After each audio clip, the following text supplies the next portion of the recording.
Hello everyone, I'm Jinya. Welcome to my YouTube channel.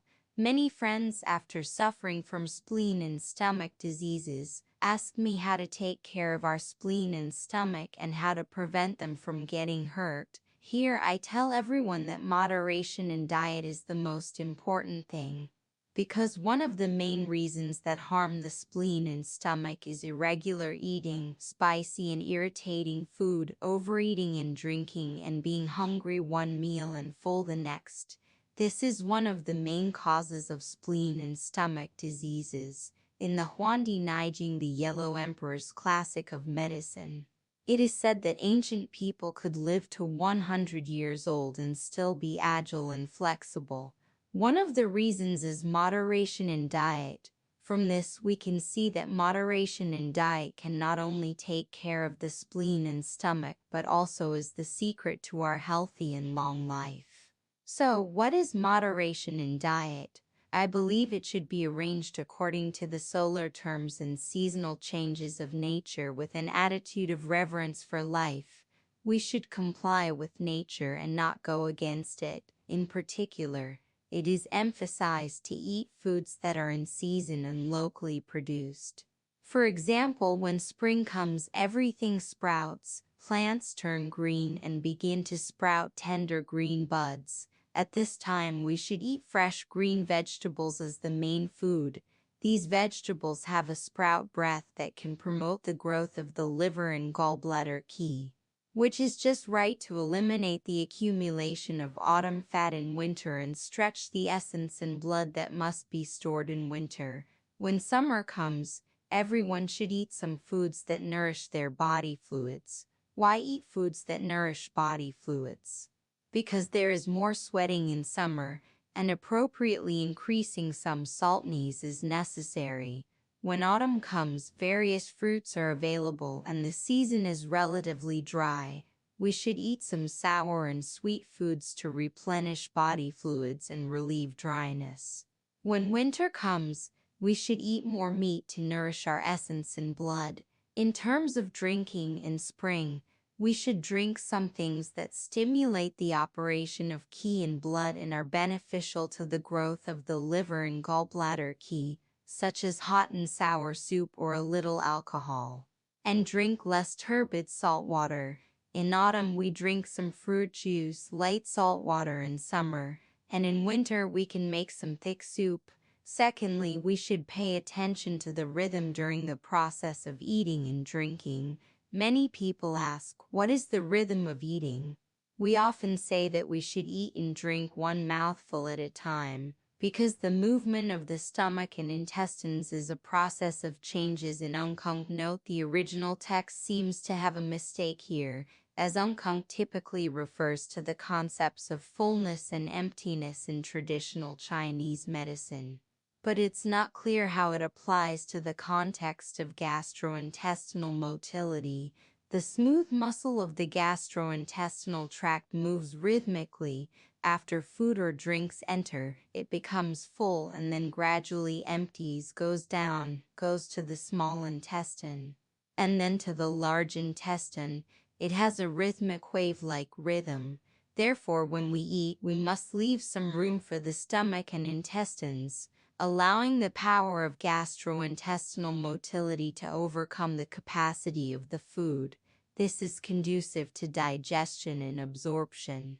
But now many people eat in a hurry, with a strong desire to eat.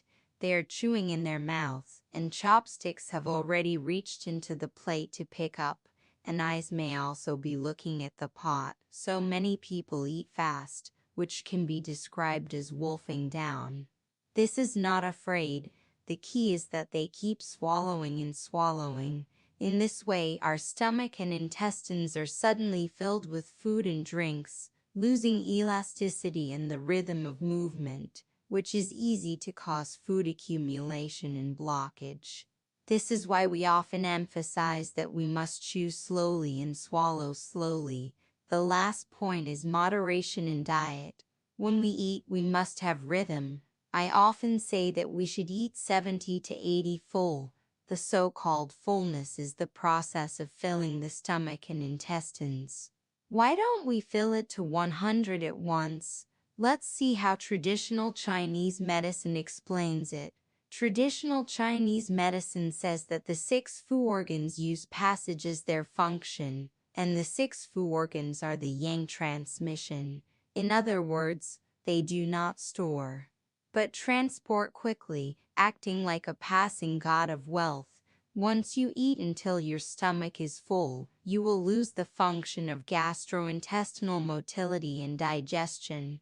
So, eating with moderation means that we need to restrain our own desires. The difference between humans and animals is here.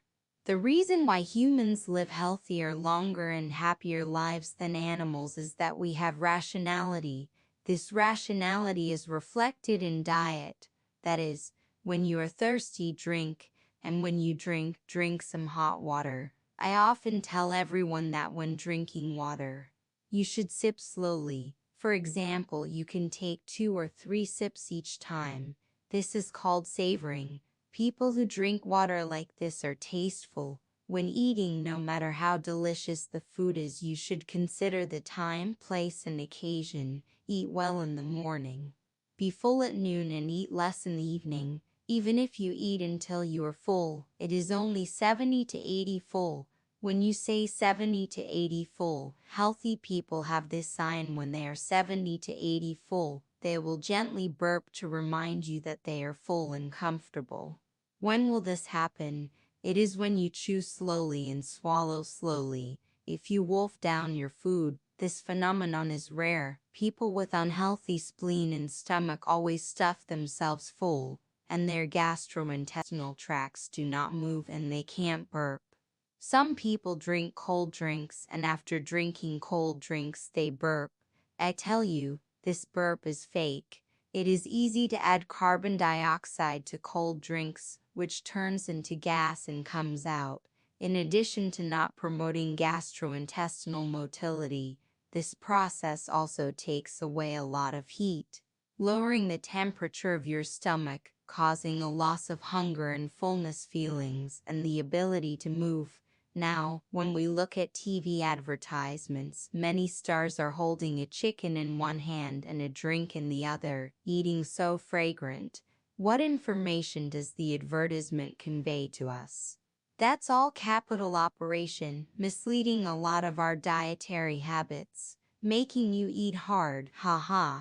They sell fried chicken and cola. In fact, every time I see such an advertisement, I am very angry because it misleads many people. Now let's say that the standard of living is indeed better than before, and materials are abundant. Everyone eats delicious food, nutrition, and tonics desperately. But you must know that the more nutritious you eat, the healthier you are. Instead, it depends on the ability to digest and absorb, which determines your health. For example, it's similar to our current education, advocating that you read good books and classics. It's not just about reading good books. If you are given a world-famous book, a Chinese classic, and you finish reading it, what happens in the end? You have to digest it. You may spend a lot of time reading and in the end you get nothing. I think people with strong reading ability can read a comic book. What do you think? Therefore, we need to solve the problem, which is the problem of digestion and absorption, because now, almost the vast majority of people have problems with digestion and absorption. First, many of our fans and friends do not have a sense of hunger. We must know that the definition of a person's state in Chinese culture is first that the better a person's state, the more hunger he has. When a person's state is not good, or even we take an extreme example, a person is about to leave, he must not be able to eat or drink, right? Now many people are prone to food accumulation, and they may not even know it for many years, and their abdomen feels hard. Secondly, many people get bloated after eating a little and burp after eating. If they don't walk a big circle, they won't digest. For these two types of friends, those who have no sense of hunger and bloating, I think the more they eat, The more they block themselves, and the more nutritious they eat, they may be more blocked. The third is that our modern people are prone to diarrhea. Eating oily, spicy, cold, and drinking alcohol in hot pot will cause diarrhea. The first two we call blockage, and the latter we call deficiency. In fact, many men now easily have diarrhea. Why? This is deficiency. Everyone knows that the best seeds can produce the best wine and extract the best oil. The essence of wine and oil is refined, but it is obvious that many people cannot digest the essence of things and directly lose it, which is directly manifested as diarrhea. Do you see such people in life? Maybe many people will find it if they observe carefully, but if they don't pay attention, they may not know. So whether it's blockage or deficiency, we need to find a way to eat well and supplement. But do you think what you eat and what you want to supplement can be supplemented? To put it simply and practically, if you have a poor spleen and stomach and cannot digest, you cannot digest even the best food. So the digestive ability of the spleen and stomach is the most important thing. Everyone must remember this sentence and see that we are absorbing and digesting. So we need to create a good spleen and stomach system. In the process of health preservation, we often say a word called strengthening the spleen and appetite. Everyone's understanding of strengthening the spleen and appetite may be to eat some hawthorn or pickles. However, in the traditional Chinese medicine system, we also have 12 hours, which correspond to 12 viscera or 12 meridians. Each hour corresponds to each organ's expression, also called opening. For example, we open the appetite at Chen time and the spleen at Si time. When you say you eat when you open the appetite, is it considered to be opening the appetite? Of course it counts, but what we pursue is not just effective but efficient. Efficient expression is to open the appetite at the time of opening the appetite, which means that the time to eat is very important. So we want to emphasize to our fans that breakfast in a day is very important. The corresponding stomach time is from 7 a.m. to 9 a.m., and the corresponding spleen time is from 9 a.m. to 11 a.m. When we have breakfast, it is basically around this time. The role of breakfast is to open the appetite. We have a saying, the plan for a year lies in spring, and the plan for a day lies in the morning. The morning is equivalent to the spring of the day. From the perspective of health preservation, we have said before that health preservation is to preserve vitality, which is endless. What is the most vigorous thing in nature? I tell you, it is the seed. The spleen and stomach in the 5-element system are called what? Soil, right? In the morning, to preserve vitality, we need to sow seeds on the land of the spleen and stomach. Therefore, we can see that breakfast should not only be good and nutritious but also the most core to eat, which should be some that can open the appetite and strengthen the spleen, and also can preserve vitality. So, a truly high-quality breakfast can not only ensure the vitality and energy of the day, but also be appetizing and spleen-strengthening. Even after eating breakfast, many people are hungry before noon, which is correct. However, some people are not hungry all day after eating, which is an abnormal state of hunger and fullness. Today, I will recommend a spleen and stomach nourishing dietary therapy recipe. The 5 elements Yang nourishing breakfast paste, and the food is breakfast paste. It contains hawthorn, lotus seeds, ureopheric seeds, jobs, cheers, and so on. All of these have the effect of strengthening the spleen and stomach, and they are all seed foods, as well as both medicinal and edible foods. Plus, chicken gizzard and hawthorn have the functions of aiding digestion, opening the appetite, and strengthening the spleen and stomach.